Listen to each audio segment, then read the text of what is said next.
Good day, ladies and gentlemen, your gun doctor here. Today I would like to prescribe you the Pellington. The Pellington is better than the Kar98 for me for obvious reasons that I'll be pointing out for you that you might have not noticed yet. On top of that, the Cold War scopes actually have this weird wobble effect in them. You can remove that. We'll be going down on that too on top of that. So new sniper rifle for you that will be better than your Kar98, and also fixing the scopes to make them better looking for you. Let's go. Let's first talk about the obvious things and then about the not so obvious things. So the Kar98 has the better ADS time of 350 milliseconds versus the Pellington with 450 milliseconds, which makes the Pellington still some of the fastest zooming sniper rifle. The velocity of the Pellington is higher, which also means that the Pellington here has a lower bullet drop of 0.3 meters or 922 meters. On close range, that does not make that much of a difference, especially when the target is standing still. But as soon as the target starts moving, the velocity is really what matters, because with the bonus bullet velocity of 40 meters per second more from the Pellington, it's way easier to hit running targets than it is with the Kar98. If you're the absolute quick sniper, the Kar98 might still be better for you, as you think now, because of the ADS time. But let me show you why that is not the case, because of the Pellington's special shooting characteristic. Let's get to the not so obvious things. The Kar98 has an insane ADS time in comparison to the Pellington, right? It's 100 milliseconds faster, but the Pellington is still good. But if we're now looking at the Kar98, if I would like spam it into the middle, so the thing you kind of want to do, there's someone running or there's someone moving and you want to spam on him. Maximum ADS time Kar98 right now, correct? I'm going to shoot in the middle and then I'm just going to spam the follow-up shots, right? And as you see, the Kar98 has some really intensive wobble after the shots. Now let's do that same with the Pellington in the right side and then compare them side by side to each other and see which one you will like more. And I think you can already see what I'm saying. The Pellington after every shot doesn't fly away as much as the Kar98 does. So if we're looking at the Kar98 here right now, that's one shot, follow-up, follow-up, follow-up, follow-up. So the Kar98 just flies around like crazy. Whereas the Pellington is absolutely centered. I mean, all of the shots, like no mouse compensation, nothing. All of the shots are inside this ring, and these are kind of like over the place. Now, there's an option to make that better on the Kar98, which would be putting on the precision comp. But if you're putting on the precision comp, you're essentially losing ADS time, bringing you up to 400 milliseconds ADS time, which is only 50 faster than the Pellington. So might as well use the Pellington at that point, which then in general has also the lower bullet drop and the higher bullet velocity for running targets. So the precision comp can mitigate this to bring it more in the direction of what the Pellington has by nature, which does not take away that the Kar98 scope will always fly out of your hand when you're doing that. Whereas the Pellington just moves minimal. Now, there's one problem with the Cold War snipers. They have this bezel, and that bezel moves.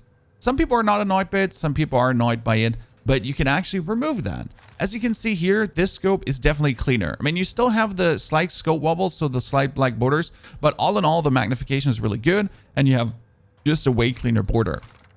Whereas this feels unclean in comparison. But luckily, there's a way to take care of this. They're the base reticles, right? All the base reticles have the black border that's moving around, which is a bit annoying. But the special reticles, especially the ones that you can buy, for example, the blue dot. The blue dot does not have the bezel. It's absolutely clean. I can show you that. Also, yes, the bullseye, which is surprisingly good, I have to say. The radiation and others, they do not have the black bezel around that. They're actually clean. Now, if you're obviously not annoyed by that, yes, for me, the Hunter scope is currently the best because it has this tiny black cross that I can just align perfectly, and it feels way better than the precision because you just have the bonus helping lines from on top and the bottom. But let me show you the big difference with these. Ready for a surprise? Blue dot. Boom, absolutely clean. No black border, nothing is moving around. You have the absolute movement. You can see everything. You have the ultimate vision. There's no black borders obscuring anything. You're down to the Kar98 reticle. Now, we can argue that, as you can see here, the blue dot is kind of like as big as the character is. So trying to align this on a character can obviously be pain. I mean, it's definitely possible, and you can definitely align it, and you can definitely get it there.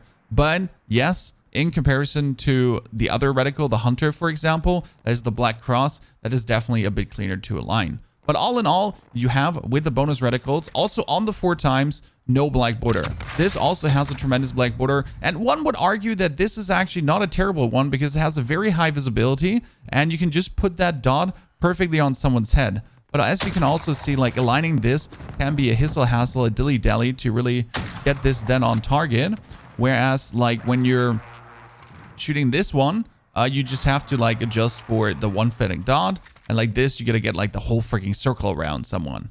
So all these reticles back here, crawfish, intersection, maze, nexus, all these do not have the black annoying moving border around it, which does make it tremendously better to snipe.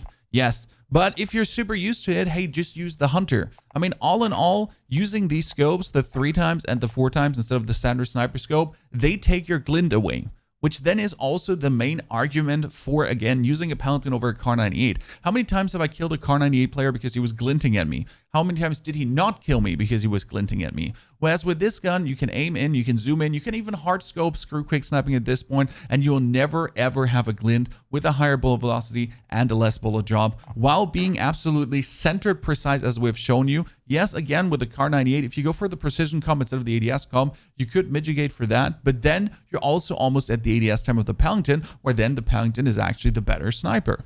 Which attachment would we have to put on the Pellington then to really give us what we need to have here? Let's walk you through it. So again, you take the 27.2 combat recon barrel. You do not take the Tiger team. The Tiger team seems better because it gives you like reload quickness, fire rate, and everything. But bullet velocity is everything. You want to have the bullet velocity to hit these running targets easier. Then the wrap suppressor still says minus bullet velocity, and a lot of people are confused about this, but it does give you bonus bullet velocity. So the wrap suppressor is fixed despite the description being wrong. Surprise. Then you're going to put on the bipod. With the bipod, it just feels better that your scope is not flying away as it does for the Kar98. You're going to go for the 7 rounds, which is also really good because with the Kar98, you come to that point where you go poof, poof, poof, poof, poof, poof, poof, and you're out. And then you're going to be like click, click, click, and you're going to be busy like reloading that gun forever. Here, 7 rounds, empty, bang, bang, boom, reloaded, and on it goes. An argument definitely for the Pellington. We're going to be putting on the Axial 3 arms. I really like sniping with that recently. And for me, it is the Hunter. But as you have seen, if you want to have the absolute clean bezel and the magnification just feeling better, just go for the blue dot or the eye or the bullseye. The bullseye is actually really fire. Could just use like the freaking Nexus. I know my buddy Tabes, he's actually sniping with this and he's a twisted freak. I don't even know how. What do I currently pair my Pellington together with? Very simple. I love to play my Bullfrog. We're putting on the Task Force, Grew Suppressor, Spasna's Grip, and yes, but some people will freak out, but I'm still using the Silic Solo Scout with this little reticle, and it's absolutely perfect for me, plus the Grew 5 milliwatt laser for the bonus hip fire that is then an absolute insane sniper support gun. Good effective damage range. You can whip out your Pellington for the quick snipes, quick scopes to clap jimmies left and right, and then go crazy. Here's an example of the good recentering of the Pellington, where you just clap one and you're just instantly in the middle still on target. So your scope didn't go anywhere and go away.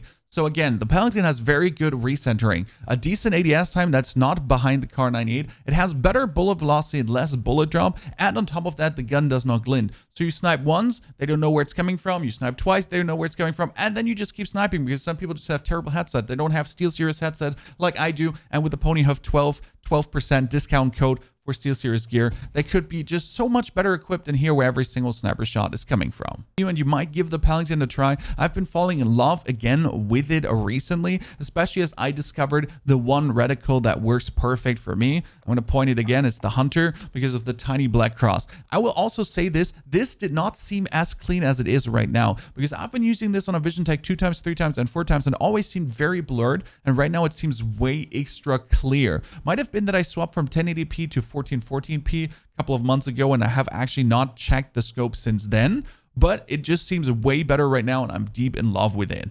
Thank you for watching this video. Thank you for supporting our content so much. The new season is up and around the corner and I can't wait to bring you more amazing content. Also, don't forget to subscribe for more amazing content and the live stream from 8 a.m. to 4 p.m.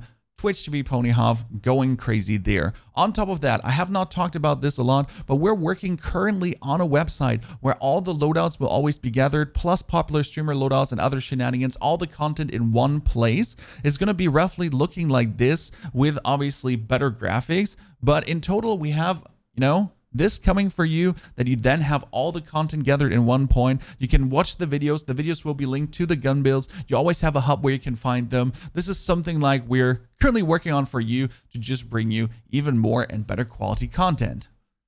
Have a wonderful day and see you soon in Verdansk.